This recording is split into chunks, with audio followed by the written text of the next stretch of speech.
Hope all of my freedom-loving patriots are having the blessed day ever. If you would not mind, please like, comment, and subscribe, whichever platform you are tuning into right now. If you guys see me during this live stream walking out for a minute or two, it's because I am watching my girlfriend's daughter while my lady is in another state for a work conference. So I might have to check on her a couple times. But anyways, we're going to do this expose, as you call it. I've been hearing a bunch of people talking about how Nick Fuentes responded to the Candace Owens Tucker Carlson interview, and he totally exposed him. I'm not a fan of Candace after they did that interview. I think she exposed all of her cards and turned out to be the one person she hates the most, and that is a Karen.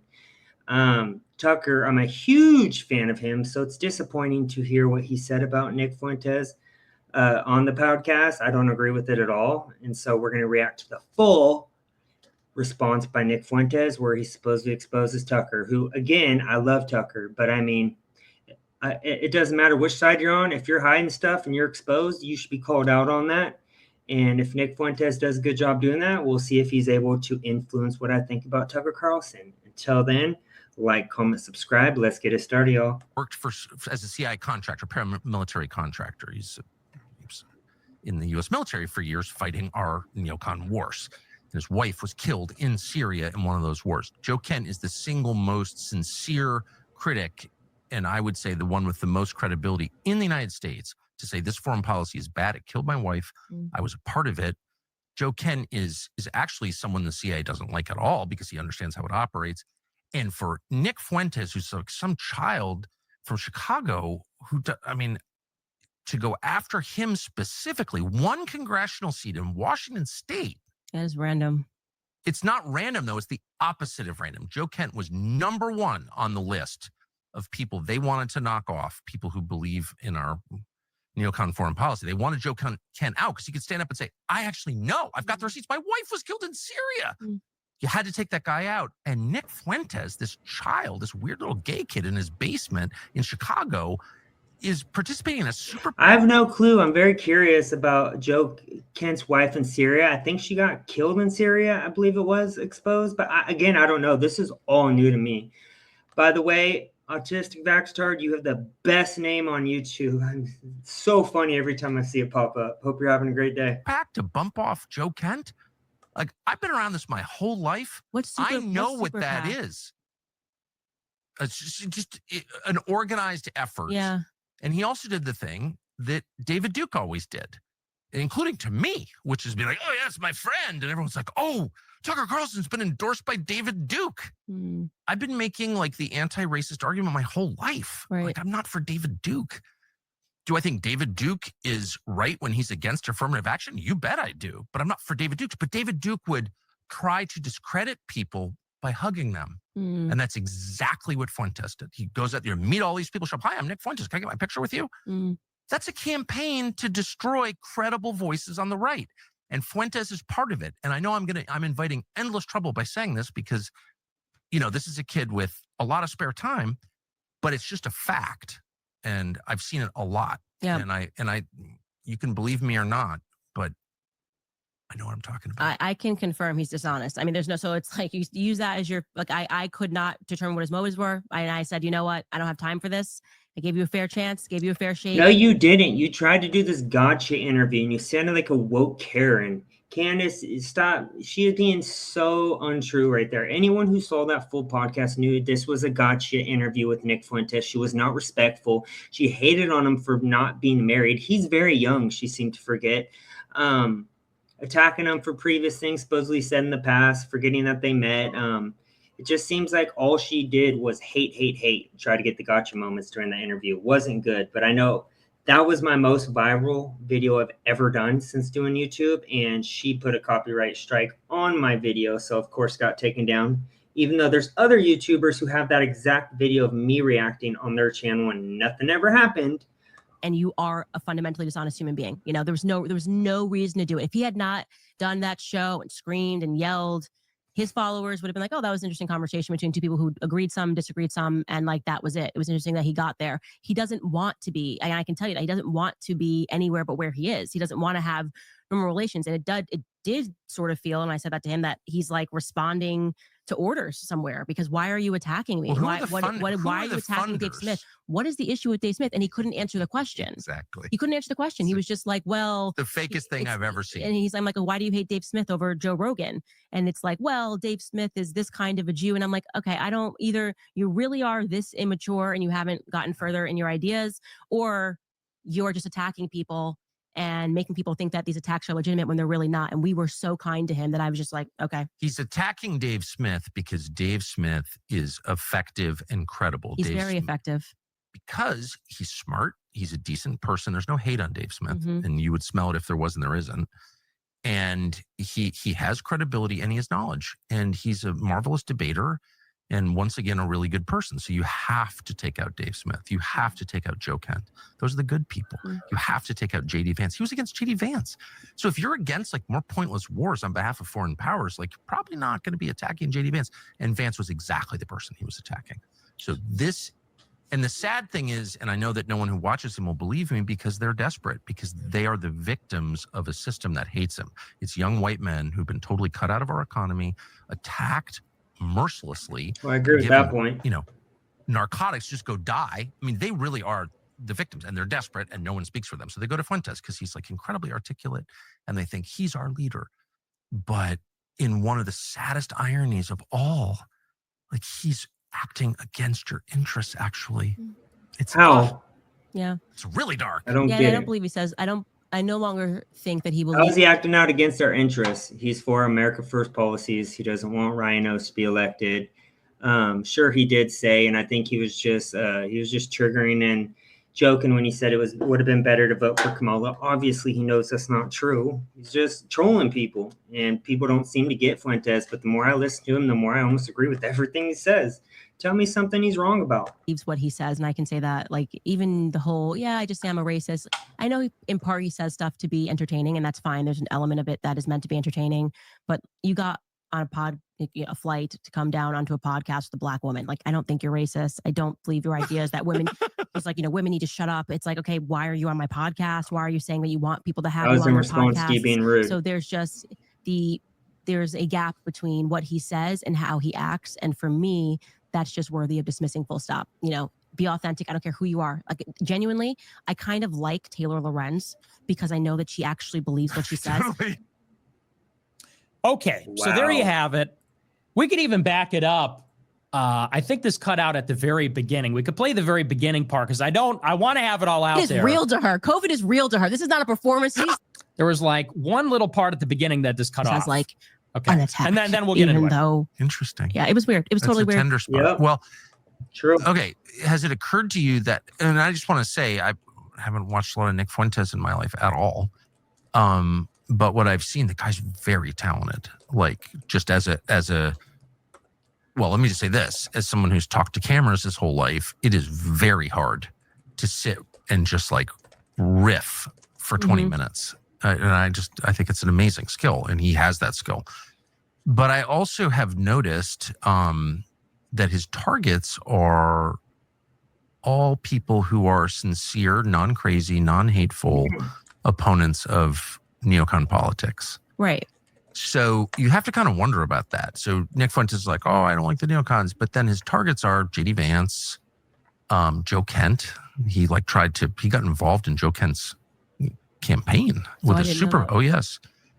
You, me. And it's like, what is that? Dave Smith.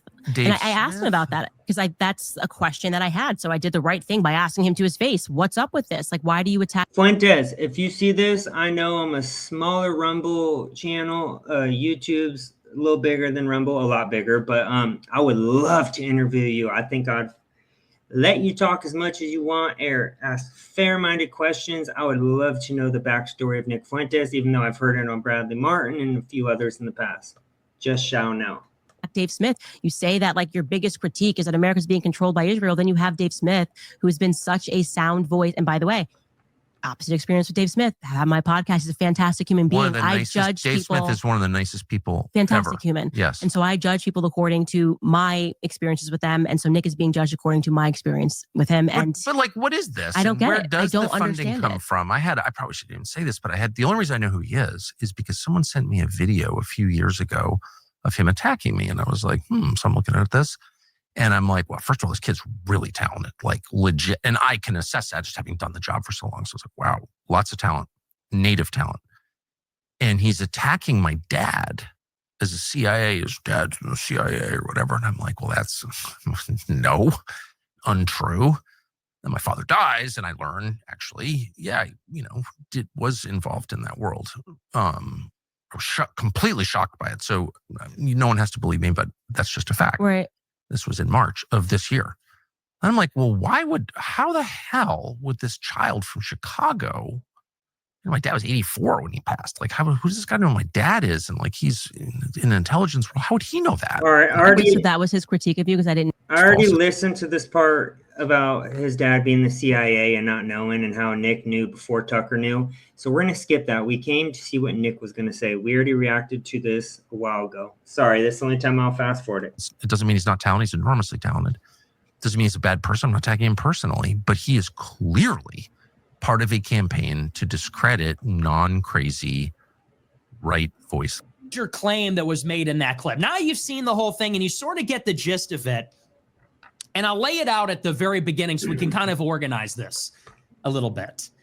So in the first place, we have some really easy stuff to get out of the way. Number one, Candace makes this claim. I really want to focus on what Tucker said. We've done the Candace stuff to death already. But she says, I was treated so well. We were going to invite him to dinner. He had no answer on Dave Smith. Suffice to say, I think that's a misrepresentation of how that went, of the entire thing. I've already been over that many times. The consensus from, I think, nearly everybody that watched, including people that are mutual friends, people that are friends with Candace and me, people like Myron Gaines, people like Dan Bilzerian, other people that I don't want to name on the show. I love Myron Gaines. The consensus was that she was very rude to me. It was very combative. It was effectively a setup where she aired out personal slights and misrepresented what it was going to be from the outset, which was supposed to be maybe a fair or friendly conversation, but turned out to be more of a hit job behind a paywall. We can kind of leave that aside for our purposes tonight. We won't really relitigate that on this show. Another thing that was mentioned, which I think is really important, very briefly, is Tucker Carlson said that he did not know his dad was in the CIA until his father passed this year in March. And I just want to say very briefly, that is a very, very important thing that he said, because if he's lying about that, in my opinion, it calls into question in a very serious way whether he is a sincere or honest person, in particular about his relationship or his family's relationship with the CIA. And spoiler alert, that is a lie. It's a very strange, bald-faced lie. You just watched him in his own show, and he said specifically, I did not know my father was in the CIA until he died, which was in March 2025. He said, and I was, quote, shocked to learn this. Well, we have the clip. In June 2024, he was on Sean Ryan's show, and he said, my father is in the CIA, when his father was very much alive. In addition, he gave details about it.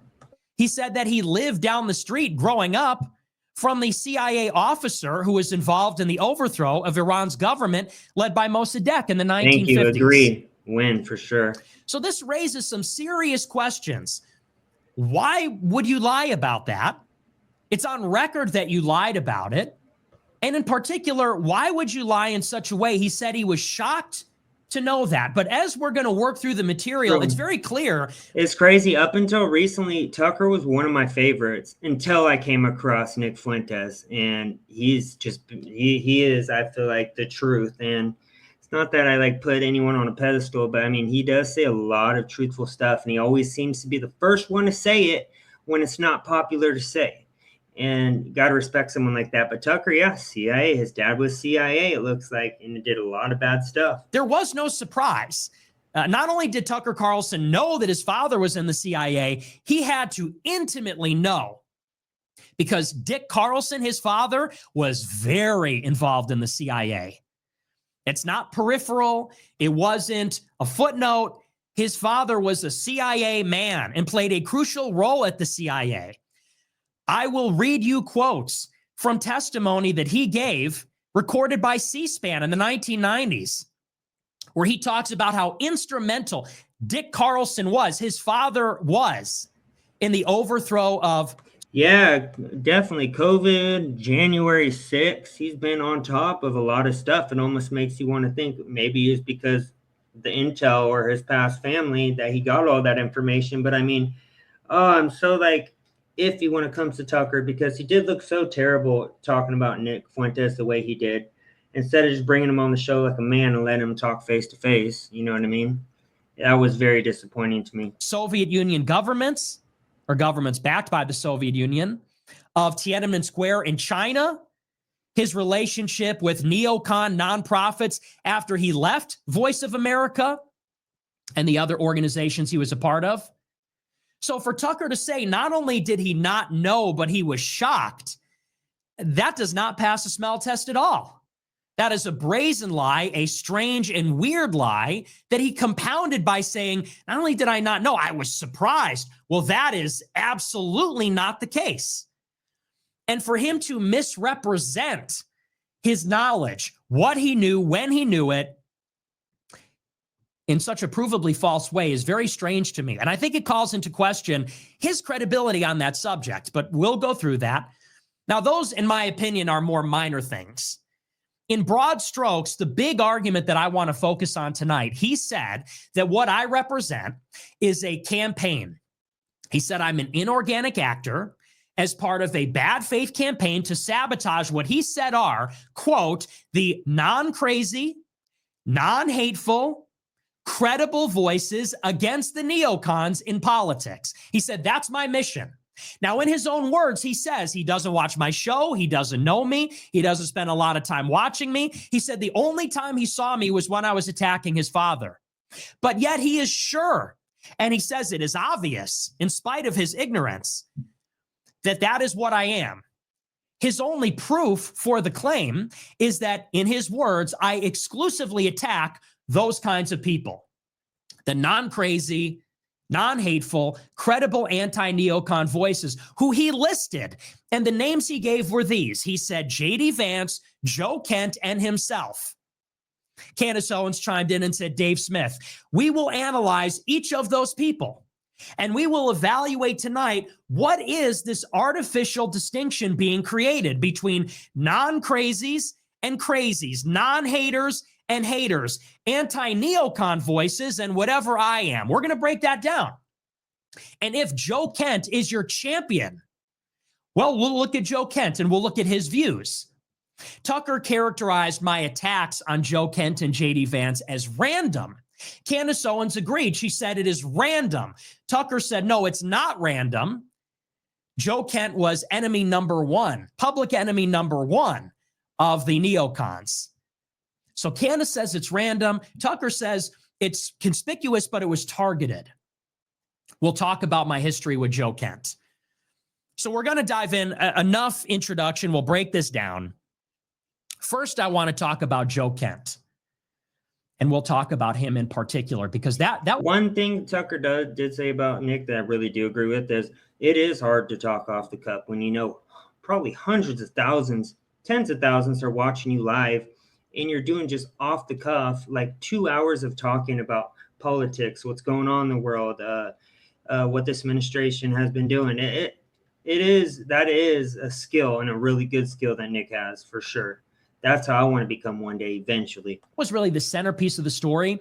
And that is the center of my relationship with Tucker Carlson. And I'm going to tell the story in full. We're going to go back to the very beginning. So for many years, and as I said, I have never talked to Tucker Carlson. I don't know him, but he is a broadcaster. I am a broadcaster. When I got started, when I was a teenager doing my show, I had very mixed feelings about Tucker Carlson. He said a lot of things that I agreed with, but I was skeptical of him because he was at Fox News. Fox News is controlled by Rupert Murdoch, who is one of the arch neocons. Rupert Murdoch owns News Corp, which is the parent company of the New York Post. Sorry, guys, if you see me coming and going sometimes because I'm watching the kiddo and I'm trying to do both. But that last time. Wall Street Journal, Fox News. And these media outlets are the mouthpiece of the Chamber of Commerce of the State of Israel. Rupert Murdoch donated to Bibi Netanyahu's election campaign in Israel. Netanyahu visits him when he goes to London and stays at Rupert Murdoch's flat. Murdoch received military hardware in the 1980s, satellite dishes and other things, years before he started Fox News. So Rupert Murdoch is a creature of the Israel lobby, of the business interests, of the Reagan administration, and the neocons therein. Suffice to say, that is enough about Rupert Murdoch for our purposes tonight. But I don't trust that Tucker Carlson was who he said he was purely because he was at Fox News. If you guys remember, he was anti-Trump as well. He was a neocon. And Murdoch, doesn't he own the New York Post too, who is liberal, left-leaning? Yes, Tucker worked for that industry for years, and he was in favor of the Iraq war, if we recall, the whole time. I do believe people can evolve, but just the way he spoke about Nick the other night just rubbed me the wrong way big time. What's more, and we'll talk a little bit about this tonight as well, for many years, Tucker Carlson was known as a silly guy who wore a bow tie, who was defeated by Jon Stewart in a debate, who sat on the couch on Fox and Friends. That is true. He was hardly a populist, hardly a Trump supporter, a nationalist for almost his entire career up to that point. For decades, he was an unrepentant elitist, a neocon, a defender of the CIA, a defender of the Iraq war.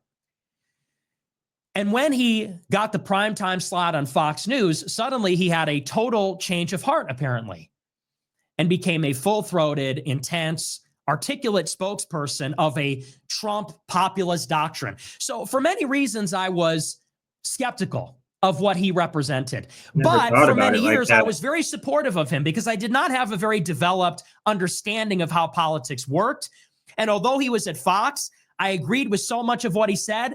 My feelings towards him were generally positive. The only time that I was ever negative towards Tucker Carlson was in 2020.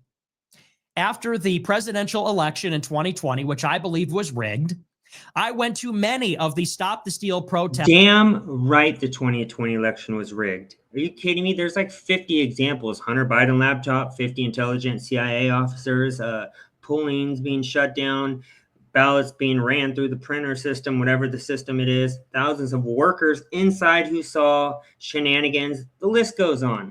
At the state capitals in Lansing, Michigan, in Atlanta, Georgia, in Washington, D.C., in Harrisburg, Pennsylvania, in Phoenix, Arizona. And I gave dozens of speeches on a megaphone in front of state capitals and governor's mansions and in the middle of the city. And at that time, when many patriots assembled during that Stop the Steal period between the election and the inauguration of Joe Biden, we were out there calling attention to what was voter fraud. Either the rigged voting machines, the use of mail-in ballots, the role that the media played in suppressing the Hunter Biden laptop. And Tucker Carlson would not cover any of it, was not pressuring any of the Republicans to defend Trump, was not bringing on any of the evidence of the voter fraud. I was intensely critical of Tucker in that moment, and that was really my only interaction with him that was negative at that point, was me criticizing him at these events. But understandable. Months later, Tucker attacked the ADL on his show. I said, maybe he's hiding his power level. Maybe he's based. Let's get to the good part. Enter my relationship with Joe Kent. After the 2020 election, I was furious because at that time, I believed, and I still do believe, that Donald Trump was cheated out of that election. And I was furious that we let it happen because we knew it was coming. I did a show with Alex Jones in June, I believe, of 2020. The Democrats said they were going to steal the election. Biden's own words. We knew they stole it. And I said that there would be a red mirage, that they would count up the votes on election day. It would appear that Trump was winning. And then once they started counting the mail-in ballots, of which there would be many because of the pandemic, over time, Joe Biden would take the lead and would be declared the president. and they would steal the election from Trump. I was furious, not only that the election was stolen, when we knew precisely how it would happen, the manner in which it would happen. But in particular, I was furious at the Republicans because they abandoned Trump. Trump's legal counsel. Sorry, I keep pausing. He makes so many damn good points. Yes, the whole entire Republican Congress, Senate, high-end conservatives when it came to podcasting went against him. It was disgusting, the manner in what the Republicans did to Trump, knowing exactly what they saw and what the hell happened. And it's because they were in cahoots. It's really that simple. They were in cahoots with the Democrat Party. It's a uniparty. It's a swamp. It's a cabal. Oh, that's infuriating. In the White House abandoned him. They made no legal case that the election was stolen. They gave up. The Republicans in the House and the Senate mounted no serious effort to stop the steal of the election. Neither did the Republicans in the state capitals. Out of the 6 or 7 swing states, Republicans controlled almost all of the governorships and state capitals there. And they did not lift a finger to audit the ballots, to claw back the electors, to do anything. And what was even more infuriating, if you remember, is that there were 2 Senate runoff elections in Georgia where the elections were too close to call or something like that. I don't remember the specifics. And at the same time that Republicans in the White House, Republicans in the state capitals, Republicans in D.C., at the same time that they effectively sold him out and then even eventually made a deal with the Democrats to hang impeachment over his head after January 6th to make sure that he left quietly. At the same time that they were abandoning Trump, they were demanding that everybody turn out and vote for Kelly Loeffler and David Perdue, who in my view were extremely corrupt and represented the epitome of the Republican establishment. This is all important context. I'm telling you this for... That's another critique I have of Trump. And, you know, even though I don't like her, Laura Loomer has been exposing, they do not properly vet these people that are in Trump's administration. I believe her name is Susie Wiles. It's being said that she has the most power in Trump's administration and that she's running the show. And I guess she was Benjamin Netanyahu's like right-hand woman, as you call it, not man. But if that's true, Trump should not have someone like that in his administration. We need proper vetting. And it seems like right now, and I've came across this recently, Israel is controlling everything. Still haven't seen a single example debunking that statement, but it is true. For a reason. 2020 shaped everything that I've said in the last 5 years, as it should have. Because if the elections are being stolen, and if the Republican establishment is complicit in that process, we got a big problem. So during that time, this is the first time I ever said, don't vote. I said, we should not go to Georgia and try and rally the base or rally the Republicans to vote for Loeffler and Perdue, 2 corrupt establishment Republicans, to give Mitch McConnell the Senate leader position after they just betrayed Trump. If you want your Senate majority, then you got to fight for Trump. And if you're not willing to do that, then we shouldn't go out and vote. Now, at that time, I had a major dispute with a Republican operative named Ryan Gerdusky. Ryan Gerdusky was one of the big Yep. And I'm still learning all these terms. Can you tell me what a Zionist means? Because I've seen a lot of people say that. I've been called anti-Semitic, of course, but Zionist, does that mean you're like in deep with Israel's government and they like work for our government? What does that mean exactly? Or that you just are like Israel first? Probably means both, I'm assuming, right? Politicos, who is close to Ann Coulter, in bed with the establishment, who is telling everybody they have to make it their mission to get down to Georgia and rally the troops and get Loeffler and Perdue into the Senate to hold the line and keep our majority. I had a major falling out with him over this. Now, in response to what happened in the all-important 2020 election, again, Tucker did nothing for us during that time. In fact, he was attacking the people that were trying to litigate it on Trump's behalf. Yep. After Ryan Gerdusky said, Trump is over, we got to go to Georgia and help Loeffler and Perdue. After I was telling people, stay home, don't vote for these rhinos. I had this idea in 2021. And my idea in 2021 was America First candidates. I said, you know what? We can't count on the Republicans. They betrayed Trump. The Republicans in the House and the Senate, although they made gestures towards trying to stop the steal, like some of the lawsuits and some of the machinations they plan to do on J6. There was never a serious attempt to keep Trump in office other than from Garrett Ziegler under Peter Navarro. I said, in response to this, we need real America First guys that can back Trump up. So I was building up my nonprofit, America First Foundation. I was building up my political infrastructure. We were trying to enter politics. In February 2021, Representative Paul Gosar from Arizona spoke at my conference. So we were trying to increase our presence in the Capitol. I called up Ryan Gerdusky, my friend. I called up a bunch of people that I was close to. And I said, who is good? Who is solidly America First? Who is a Trump ally that is worthy of my support and the support of the Groypers in the midterms in 2022? Because I would like to support them. I'd like to fundraise for them. I would like to get the Groypers on social media and on the ground to get them elected. I talked to somebody from the administration, not Ryan Gerdusky, and I'm not going to say who. And it looks like October 7th, a lot of people were saying was a setup because Israel has like the #1 like protective services when it comes to like knowing when a target's going to hit. And just everything that could have went wrong happened that day. And they just easily came in and then attacked the Jewish people. And I think that was a bad day. But I'm being told that they killed their own people. Again, I don't know this. I haven't dug into it. I only stay with American politics. But the more I look into it, it is very obvious that Israel holds our government in control. Yeah, they're definitely in control of a lot of our politicians. But somebody passed me a list. And they said, these are the guys that have Trump's back.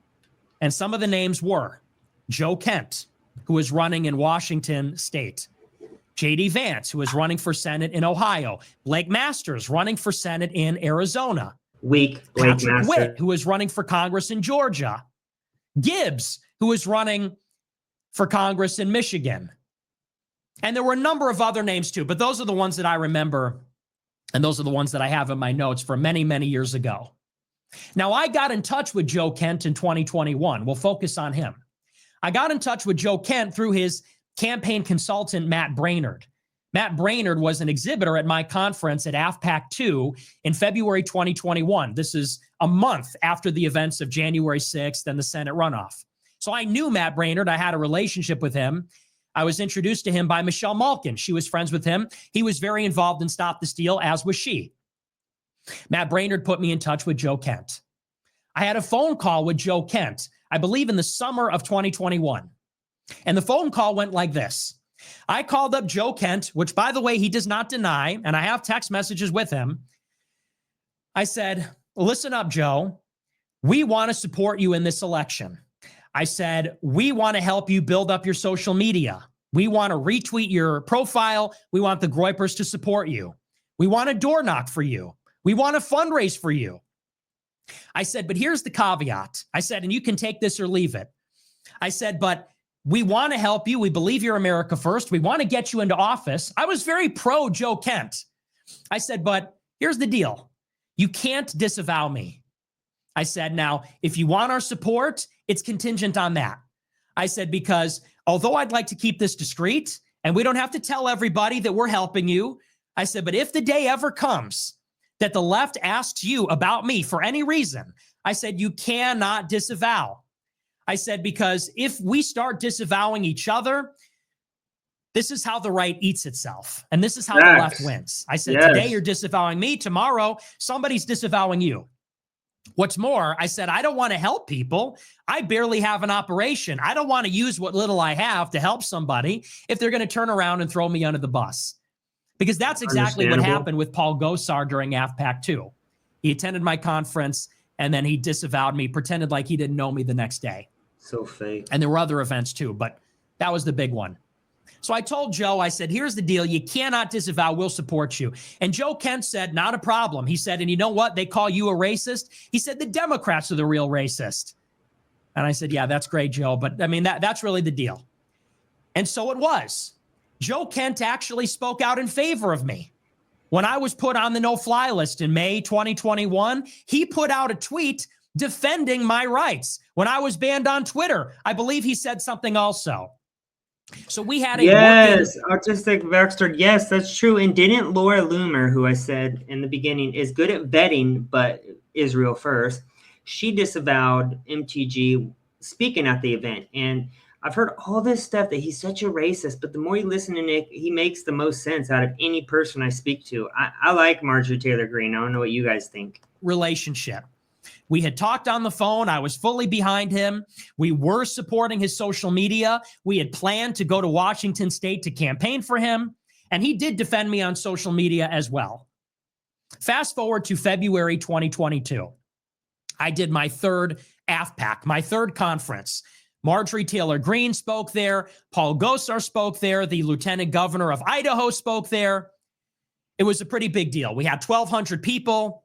It got a lot of negative media attention because of things I said about Russia, comments I made about Hitler, other things. Now, Joe Kent did not attend AFPAC 3. He had no relation to AFPAC 3. But he was accused by somebody who was in the race in his district of having a relationship with me. Someone who was in fourth place put out a tweet. It got about 15 likes on Twitter. She said, Joe Kent is like a Nick Fuentes type conservative.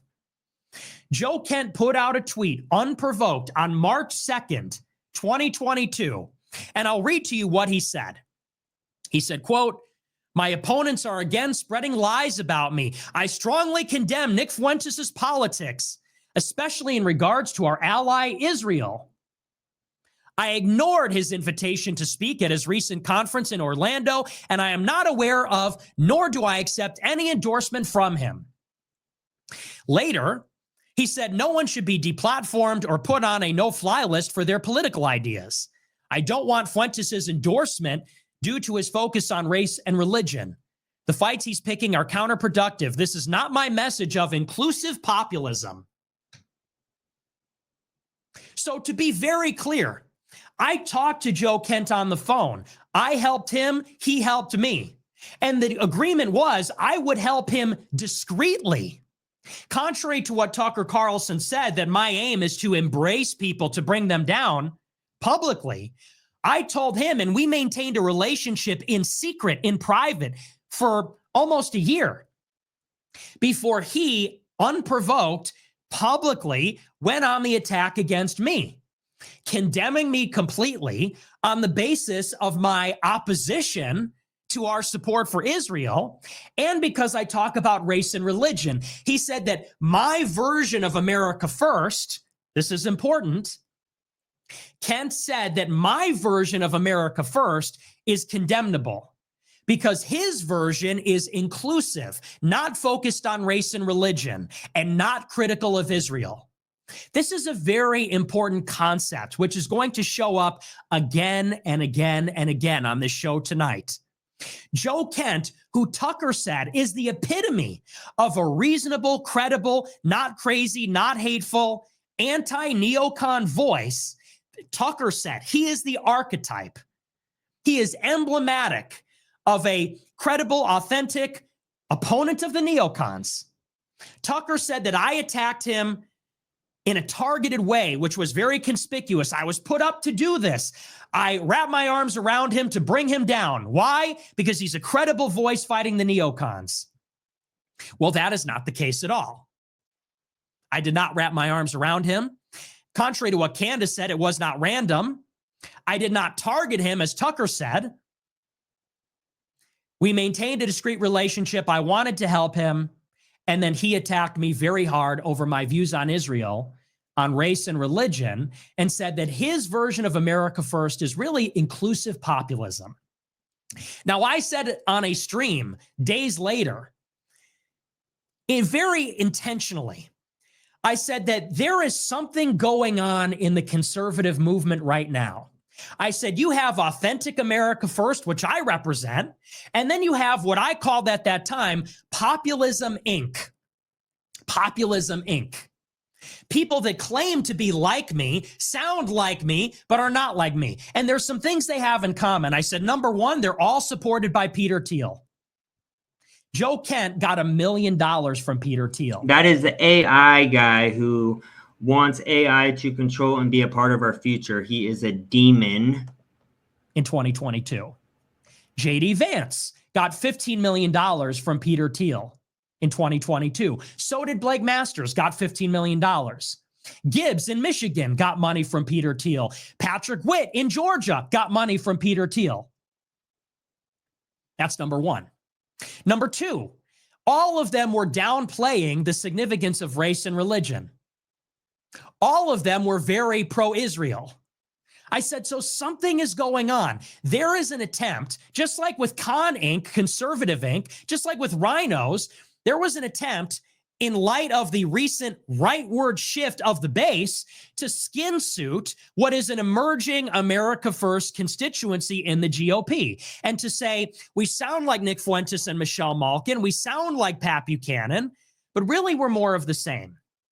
We're pro-Israel, race blind, and have no religion. I said, so this is a deliberate usurpation. They are trying to usurp. Yeah, I felt like when it comes to Project 2025, the Democrats played it good and Trump played into their hands. He should have frickin' said, yes, we're for deporting all these people. I mean, I don't really see all the bad things that is in Project 2025, even though that wasn't Trump's agenda. Most of it was exactly the same policy-wise. I don't see why he couldn't just man up and be like, yeah, a lot of the same stuff we agree with, we're going to do.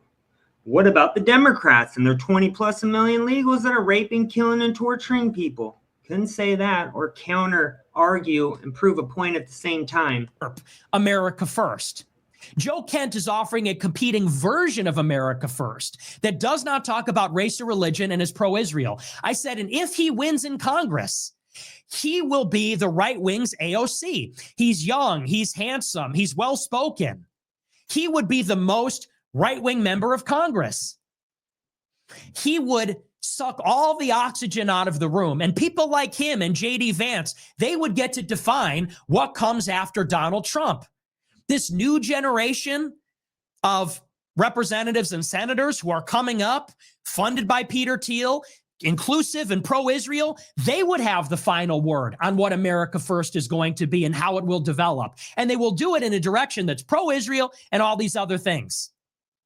I said, that cannot be allowed to happen. He will become a danger because if someone like that would disavow me, then there goes any possibility that someone like myself could influence Congress or someone who has similar views to me could influence the government because they will be swatted down by these usurpers who are telling the body politic, you don't want to listen to those racist, religious nut jobs, those anti-Israel people.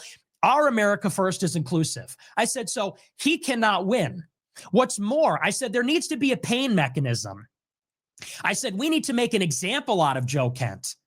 He went out of his way to disavow me for being critical of Israel. And I said in a stream in 2022, after he said this, I stated my intentions openly. I said, we are going to make an example out of him in the same way that someone who goes against Israel is punished by AIPAC, so they think twice about criticizing Israel. I said, we need to do the opposite. If someone condemns someone that's critical of Israel and is pro-Israel, we need to make them afraid of losing their seat so that they will think twice. They will say, I don't want to be like Joe Kent. Maybe I will just leave Nick Fuentes alone. Maybe I won't be super pro-Israel next time because I don't want the Groypers to make me lose a close race. That was my intention. That was my stated, explicit intention back then. So we started up a campaign. We started up, contrary to what Tucker says, he said there were these super PACs. I started my own PAC. It was called Republicans Against Rhinos. The FEC filings are public. We spent about $100 on a website to develop and to buy a domain for a website. And the premise was Joe Kent is CIA. Now, the other thing about all these people is they have these connections to the CIA, which at that time I wasn't really aware of. But we found out that Joe Kent was a Green Beret who didn't even live in the United States for 20 years. He was involved as a contractor, as a mercenary with U.S. intelligence and the military. And so we actively went to Washington State and put up stickers and went to his town halls and went to his events to say, you can't trust this guy. This guy's in the CIA. This guy is of the deep state. Don't trust him. Don't vote for him. Now, in November 2022, Joe Kent lost by about 1%. He was favored to win. He lost by about 2,000 votes. The New York Times said it was the biggest upset of the 2022 midterm elections. We succeeded. We won. At the same time, I dined with Donald Trump and Ye at Mar-a-Lago. I became very popular because of that. Now, let's jump ahead to January 2023. This is a couple of months after the election. I get a call from a friend of mine, Lauren Witzke. Lauren Witzke was a lot closer to Michelle Malkin than I was at that time. And Lauren told me off the record, because Michelle didn't want me to air this out, but I did anyway. Lauren Witzke called me and said that Michelle Malkin got a phone call from Tucker Carlson, which she never does. Michelle characterizes her relationship with Tucker like this. She says that she texted Tucker from time to time to give him information or stories, and many times Tucker wouldn't even reply. Sometimes he'd give a thumbs up, sometimes he'd reply, but not really. They were not close. They never talked on the phone, over the phone like that, maybe texted now and again.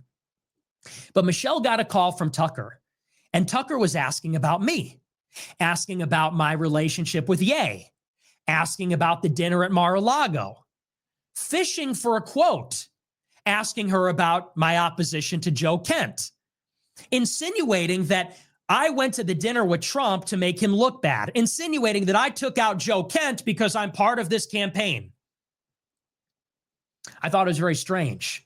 He was shopping this hit piece. Fast forward a few weeks, I get a call from Anya Parampol. She is the wife of Max Blumenthal.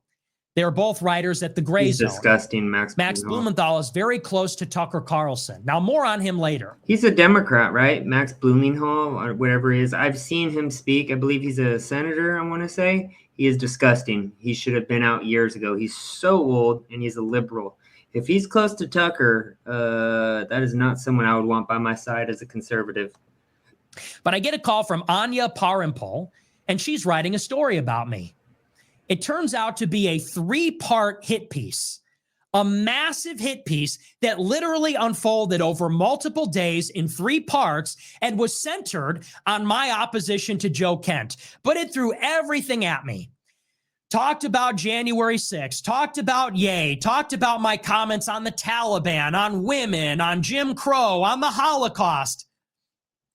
But the thrust of the article was that I took out Joe Kent because my mission is to make the real America First anti-neocon people look bad.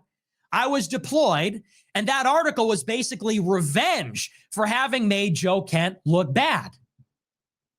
Now, what's interesting about the article is although it accuses me of trying to take out Joe Kent for no good reason, it does not include any mention of the fact that he disavowed me first. No mention of his tweets saying that he condemns me first and foremost because I'm anti-Israel. No mention of my stated intention, which I relayed to her over the phone, about why I tried to take out Joe Kent from the race.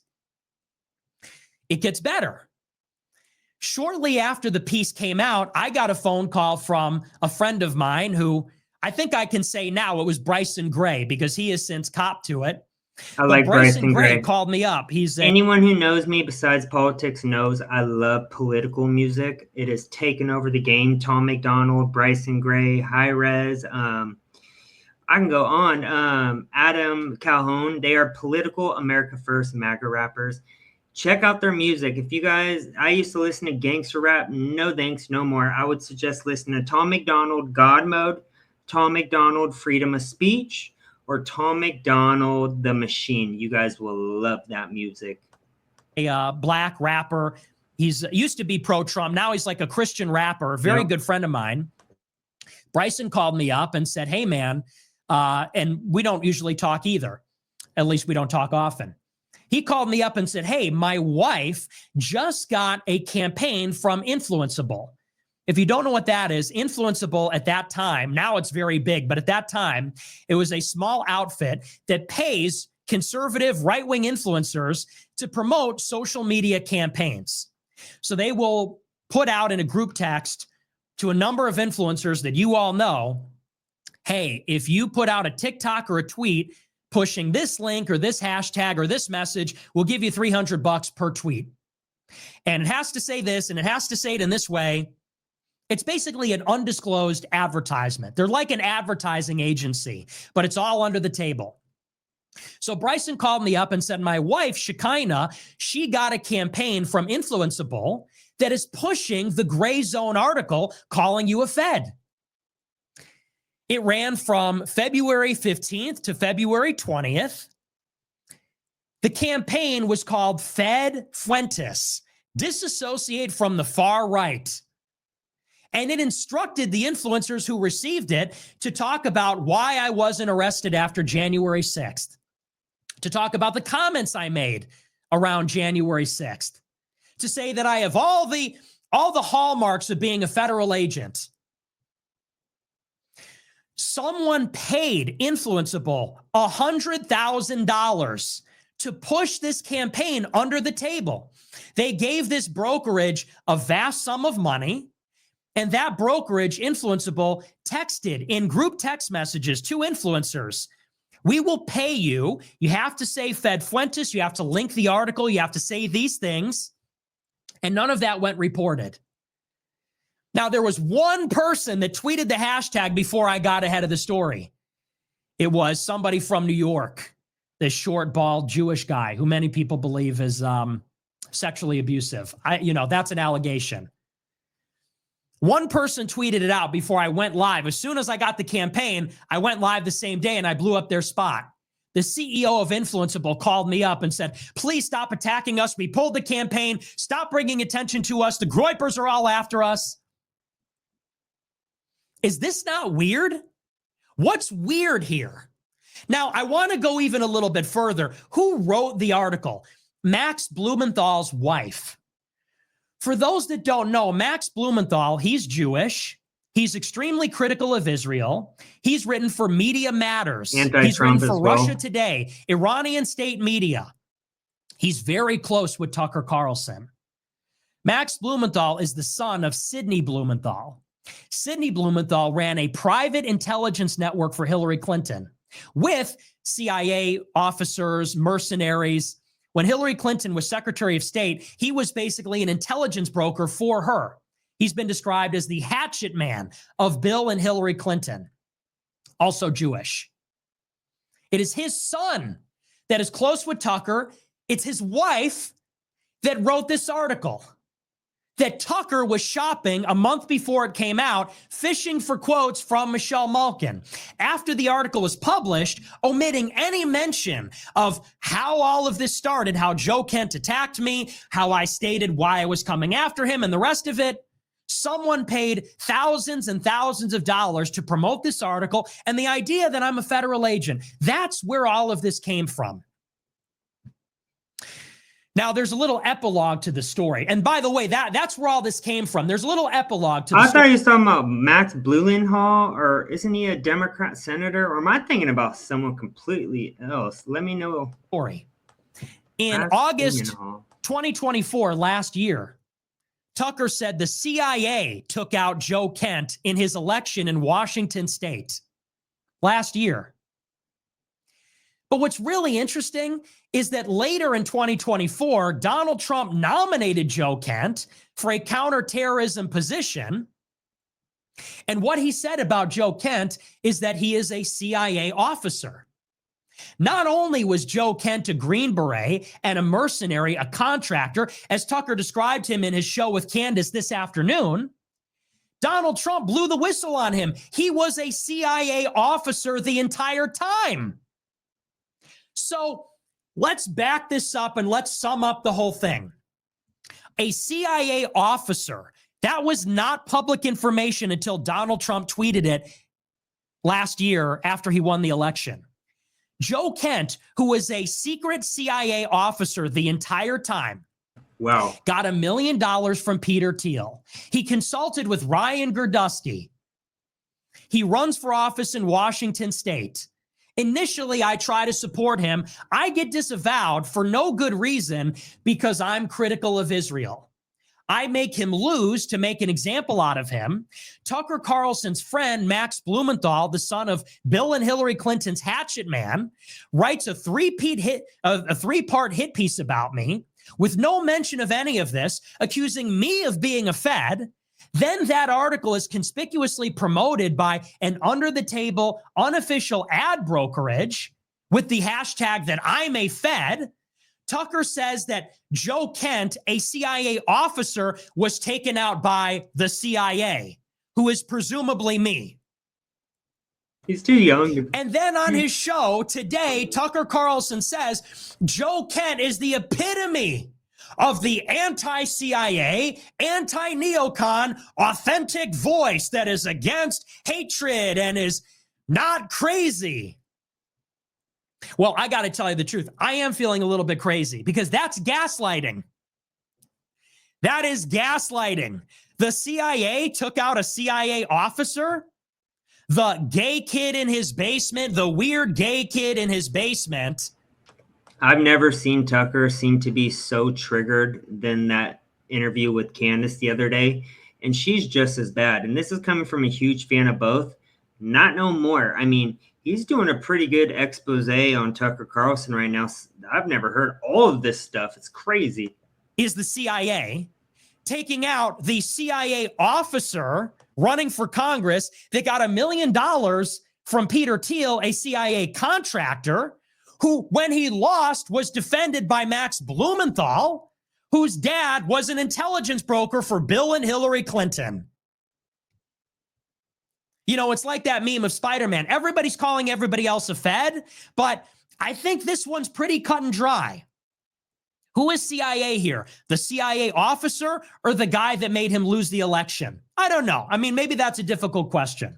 So that is the story on Joe Kent. Now that leads to a larger conversation where Tucker Carlson says, of course, the big claim is that I am an inauthentic voice. I am going against the non-crazy, not hateful, anti-neocon America firsters epitomized by Joe Kent. He said the evidence that I am that is that I went against Joe Kent in a targeted way. Why did I do it? Because you got to take out guys like him. Well, if you can see that the reason I went against Joe Kent is because Joe Kent condemned me for being critical of Israel, I think you could see that it wasn't targeted because he's a credible anti-neocon voice. Actually, quite the contrary. It was because he's a CIA man who is pro-Israel, who was making a concerted effort to redefine America First to be pro-Israel, to be multiracial and religiously diverse or religiously tolerant or something. But let's go further on that claim. He says that if Joe Kent is not crazy, not hateful, then I am those things. I am crazy. I am hateful. Well, I would say, what's crazy and hateful about me? What's crazy and hateful about my views? He doesn't watch my show. He doesn't know me. I will tell you my views. I am Catholic. I am pro-white. I am critical of Jewish power. My views can be summarized by this. I think Jews have too much power. I think America has had too much immigration. Is that hateful? Is that crazy? I think those things are obvious to anyone paying attention. I think those things are descriptive. I think those things are true. Jews do have too much power. They're using it to benefit themselves. It is becoming detrimental and has been detrimental for Americans. And by the way, I'm not saying neocons. I'm not saying Zionists. I'm not saying Israel. I'm saying organized Jewry. And that encompasses the 50 plus major North American Jewish organizations. That encompasses the World Jewish Congress, the World Zionist Organization, the State of Israel, Israeli intelligence, the mega group. It encompasses all of it. I also say that America has too much immigration. America used to be a white country. It's true. It is becoming a not white country. That is fundamentally changing how America is. It's making America worse. Yeah, especially not as safe. That's the first thing, safety. You want homeless crisis. My state of California, it's disgusting that we pay the highest taxes for the biggest homeless population. the proof? Go to a city where it's already happened. Yep. LA became non-white before America has. Chicago, New York have become non-white before America has. Are those places you want to live? Are those places you'd like to raise a family? Are they safe? Are they prosperous? I don't think so. Me and my lady are talking about moving out of California, and we intend on doing that if it does not change. Am I crazy? Russ Am I hateful Newsom. for saying there's a racial basis for replacement migration? I don't think so at all. Am I hateful for saying that the Jewishness of Israel and the Mossad and AIPAC is kind of critical to why they're able to operate so effectively in America and that they have too much power? I don't think either of those ideas are hateful. I don't think either of those ideas are crazy. But there is a distinction between me and Joe Kent and Tucker Carlson and J.D. Vance. I will tell you what those distinctions are, and even Dave Smith for that matter, because they are right. There is a distinction. Me and Tucker are not the same. Me and Kent and Vance are not the same. Tucker characterizes it as a crazy, not crazy, hateful, not hateful divide. I would characterize it differently. I already gave you a preview. How Joe Kent said it is that he's pro-Israel, I'm anti-Israel. He doesn't talk about race and religion, I do. Now, there is a distinction there. There are two separate categories, but would you say that Joe Kent, being in favor of multiracialism, being in favor of multi-religious tolerance, being pro-Israel, would you call that not crazy? Would you say that's good? Would you even say that's America first? I think the answer to all of that is no. I would say the difference is he is a liberal. He is a pro-Israel, center-right Republican. If you're a Republican saying we need inclusive populism, he even used the word inclusivity. If you are an inclusive, compassionate conservative, inclusive populism, we don't need to talk about race and religion. That's all nonsense. And we need to be pro-Israel. How are you different than any other Republican? He is an authentic, not crazy person against the neocons? That doesn't make any sense to me at all. Let's go through some of Tucker Carlson's statements. This is what Tucker says about race. Tucker said April 25th, 2023, and I quote, "The United States is becoming non-white. So what that means is you're going to get at some point, probably in my lifetime, people standing up and saying, I represent white people. And I just want to say on the record, I'm going to tell that person to fuck off. Nobody speaks for me because of my skin color. This idea that someone of a certain skin color speaks automatically on behalf of all people who share that skin color is a Nazi idea, and I am opposed to it." White identity politics is Nazism. It's a Nazi idea. It's evil. He opposes it, says Tucker. Tucker said on June 26, 2024, quote, this is in response to a journalist. He said, "Have I said whites are being replaced? I don't think I've said that. When did I say that? I said whites are being replaced? I would challenge you to cite that. I said native-born Americans are being replaced." So Tucker is one of these populists, like Joe Kent, that is inclusive. He's an inclusive populist. Colorblind meritocracy is the message. It's not a white, non-white replacement. He doesn't stand for identity politics. He wants a colorblind meritocracy. Very much like Joe Kent. Would it be safe to say that colorblind meritocracy and inclusive populism sound very similar? When Joe Kent says that I focus too much on race and religion, would that be similar to these remarks?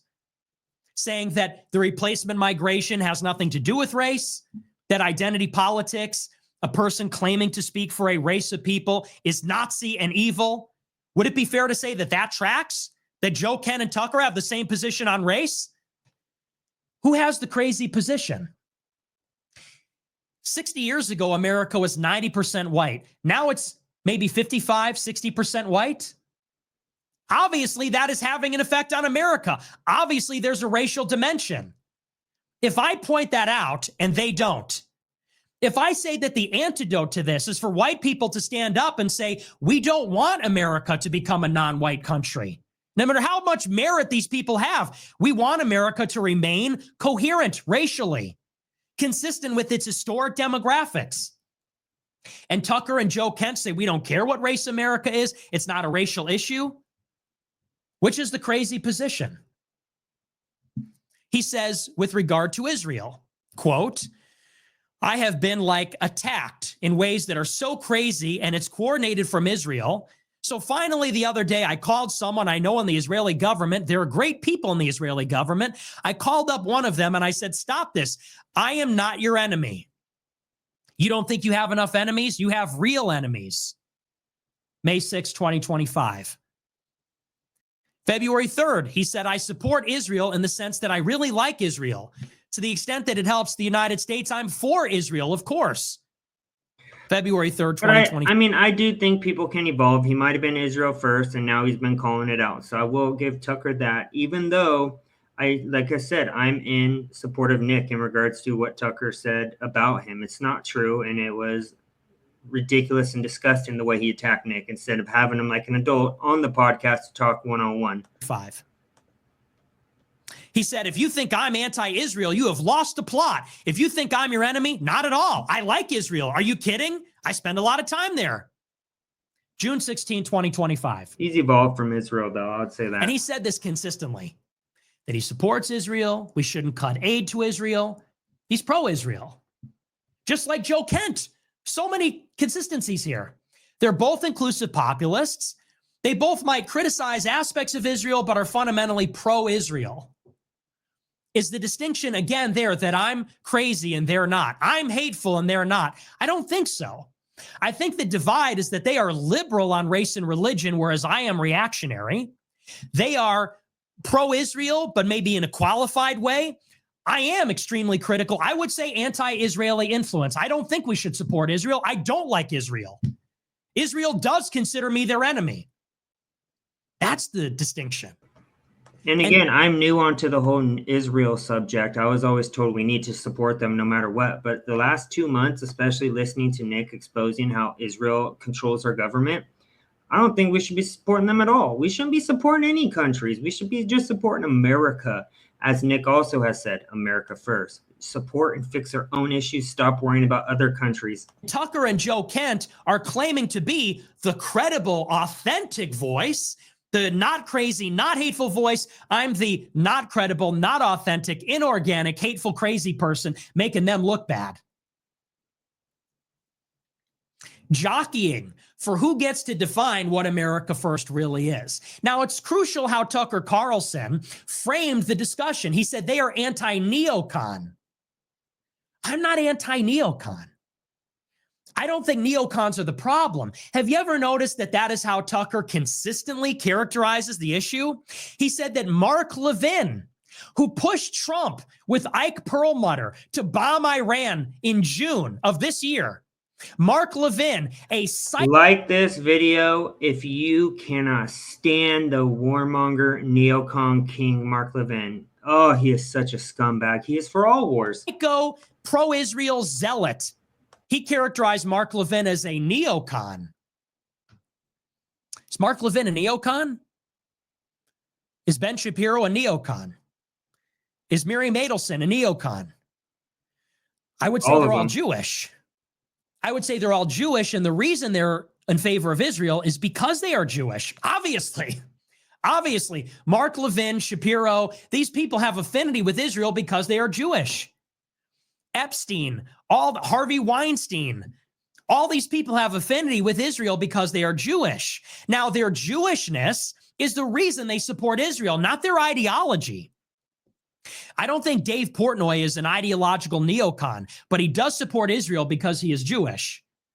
I don't think Bill Ackman is a neocon. He's a lifelong Democrat, but he does support Israel because he is Jewish. It is their Jewishness as billionaires, as influencers, that makes them tribesmen of the Jews in Israel, makes them support that country. And by the way, Judaism concerns their race and their religion.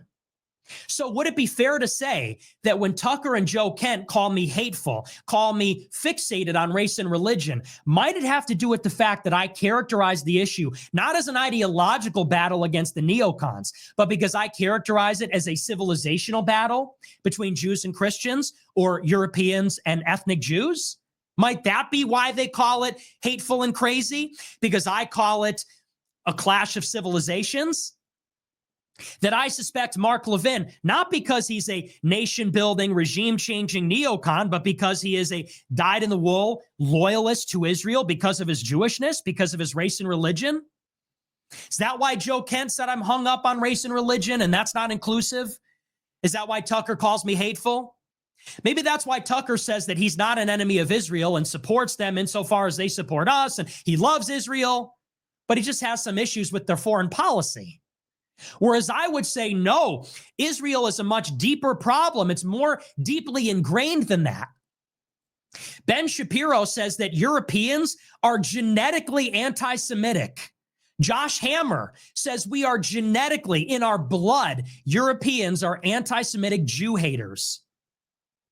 Is that a neocon position, or is that a specifically Jewish position that is echoed in their holy books, that is echoed by their rabbis, that is echoed in their religious law, by their government ministers, by Jews that are liberal and conservative? Am I crazy and hateful, or am I dying?